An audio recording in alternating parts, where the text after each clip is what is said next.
us, all of my members and family, because it's a very, I can say it's the greatest step in our country that government has done a great step for our improvement, and I hope that these gaps are removed very soon. So most Iranians happy, but Iranians are also very shrewd and perceptive. They understand that this is an interim agreement. It's not going to impact immediately the toughest sanctions on oil exports, banking restrictions, Pauline, but they believe this is a positive step, hopefully to get to that stage, but still a long ways away from that, Pauline. Well, if that final stage is going to happen, both sides are going to have to make concessions. It's difficult to say what Iran is prepared to concede, but we can tell you what they're not going to concede. They've made it clear that they're not going to concede what they call a peaceful nuclear program, and especially the uranium enrichment. They believe this is their right, and it's important to examine their position. Their nuclear program has become a source of national pride, a symbol of defiance against what they call Western imperialism and hegemony and bullying. This is a nuclear program that started back in the 1950s with the help of the United States. It was only after the 1979 revolution that Western powers, Washington and Israel, started sounding the alarm about Iran's nuclear program, that they may be building a bomb. They believe it's baseless. Their position is not a single authoritative, objective, unbiased government or entity, not even the IAEA, has made public evidence that Iran is making a bomb. So they believe a peaceful nuclear program is their right, so is uranium enrichment. And that's something else they're celebrating today, this agreement that recognized their right to enrich uranium at 5%, Pauline. Well, more tension in the East Chinese Sea. Japan's Prime Minister has a strong message for China over its new air defense zone. The zone announced by Beijing on Saturday covers airspace around Ireland, which both countries claim as their own. Now, Shinzo Abe calls China's move profoundly dangerous and says it could escalate the situation. China says the zone is for self-defense and that it will take defensive emergency measures against any aircraft within the zone that refuse to follow instructions. Abe's comments follow a warning to China from the U.S. that the move could stoke the flames of a very delicate situation. But as David McKenzie reports, China is not backing down. They should stop taking sides in its territorial dispute with Japan, saying that the Americans should stop making inappropriate remarks. The latest escalation of tensions comes after China announced an air defense zone over the weekend. The zone stretches deep into the East China Sea and covers a series of disputed islands, known as the Diaoyu Islands in China and Senkaku in Japan. Both countries claim the islands, and they're believed to be near large reserves of natural resources. On Saturday, China said it began patrols of the air zone. Japan said the Chinese planes came within miles of its airspace. In response, Japan scrambled fighter jets. The Chinese planes then moved out of the area. Washington has warned that Beijing's actions could lead to misunderstanding and miscalculations with its military ally Japan. Japan called it profoundly dangerous. China's response? The purpose of setting up air defense identification zone in the East China Sea is to defend China's sovereignty, secure Chinese territory and airspace, as well as to maintain order in relevant airspace. He went on to call the criticism unjustifiable hype. While few people believe that China and Japan would purposely start a military conflict, many say that this latest move by China could escalate tensions in an already troubled region. David McKenzie, CNN Beijing. Now to Ukraine's capital and 2 straight days of clashes between police and protesters there. Anger has boiled over in Kiev that government suspended talks with the European Union.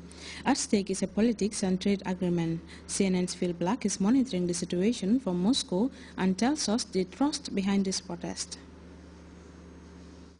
These very big, very ambitious free trade and political association agreements with the European Union. They've been under negotiation for years now, and they were due to sign them at a summit later this week. The whole idea behind these agreements is about integrating the Ukraine more closely into the European Union, about establishing more of a link, raising the level of its economy, its political system, its legal system and so forth, so that it is in line with that of Europe. And it is this decision by the Ukrainian government not to proceed with that has angered the people on the streets of Kiev. They believe that that agreement is very much marks a way for the future of Ukraine, of modernising the political system and the economy as well. Now, it is no secret that Russia did not want this deal to proceed.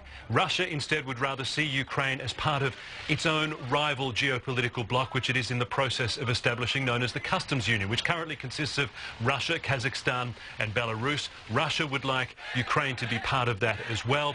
And the view from Brussels, from the European Union, is that Russia is responsible for this last-minute decision by the Ukrainian government. In a statement released today from Brussels' most senior officials, they effectively accuse Russia of bullying the Ukrainian government into taking this course of action. They say they are aware of the external pressure that has been applied on Ukraine, and they strongly disapprove of Russia's position and actions in this case. Pauline. Time now to take a second break. We'll be right back. A house is a home, a building or structure that functions as a habitat for humans. It would normally have a floor, a wall, and roof, and the construction method doesn't need to be unfriendly to the environment, like sand mining from our beaches, or time-consuming and wasteful, tediously costly, or even overbearing in weight. You can put all these in the past with 3D panels. With 3D panels, you can get your construction going faster, cheaper, and more environmentally friendly.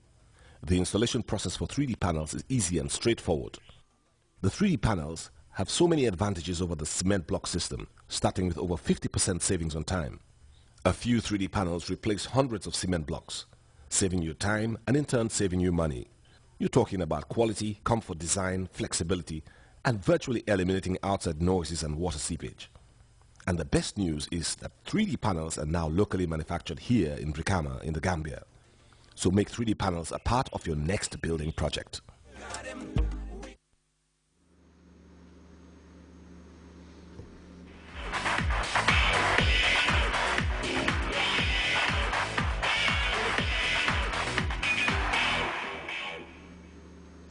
Welcome back. In sports, the 6 units that make up the Gambia Armed Forces are competing for glory in the military 3rd edition of the inter-unit sports competition currently underway at the Yundum Barracks.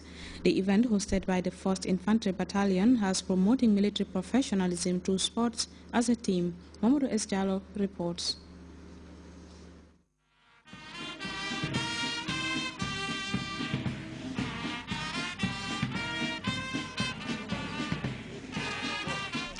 It has always been the desire of the Gambia Armed Forces High Command through its Commander-in-Chief to develop and maintain a highly professional armed forces that is well-trained, equipped and disciplined.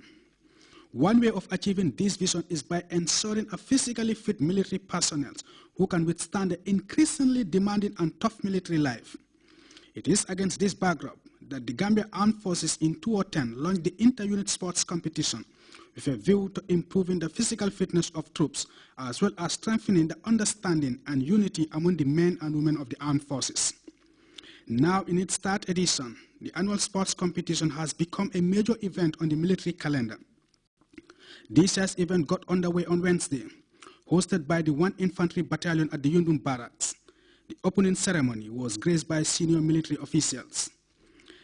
This is an annual event which is not only aimed at scouting talents, but also bringing units together to interact in the spirit of esprit de corps. The importance of sports in the military cannot be overemphasized. Sports is an integral part of our day-to-day activities, for the reason being, most of the daily activities that we embark on normally include sports, even without your knowledge. The inter-unit sports competition formed part of the Chief of Defense Staff's training directives for the year 2012-2013, with the 2-week-long competition expected to equip the participants with skills fundamental to their military duties, from improving their health to skills deployed during combat and other military operations. I'll not need to remind you here that during operations, a soldier needs to execute basic skills